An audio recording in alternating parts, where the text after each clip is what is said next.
ഉടമ്പടിയിലൂടെ എനിക്ക് ലഭിച്ച ആത്മീയവും ഭൗതികവുമായ ഒരു വളർച്ചയെക്കുറിച്ചാണ്.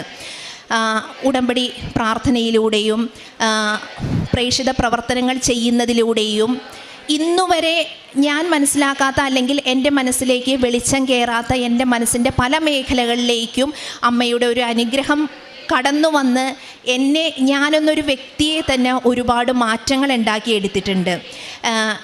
എൻ്റെ ആത്മവിശ്വാസം അമ്മ കൂട്ടി തന്നിട്ടുണ്ട്. ഞാൻ മറ്റുള്ളവരോട് സംസാരിക്കുക അല്ലെങ്കിൽ മറ്റുള്ളവരുമായിട്ട് മിങ്കിൾ ചെയ്യുക, ഇതെല്ലാം എനിക്ക് വളരെ പേടിയായിരുന്നുള്ള ഒരാളാണ്. ഇപ്പോൾ എനിക്ക് അതെല്ലാം സാധിക്കുന്നുണ്ട്. എന്നിലേക്ക് തിരിഞ്ഞ് എന്നെ തന്നെ സെൽഫ് സപ്പോർട്ട് ചെയ്ത് എനിക്ക് വേണ്ടി എന്നുള്ള രീതിയിലേക്ക് അമ്മ എന്നെ ആക്കി തീർത്തിട്ടുണ്ട്. ഇതെല്ലാം എൻ്റെ മാനസികമായ തലത്തിൽ വന്നിരിക്കുന്ന മാറ്റങ്ങളാണ്.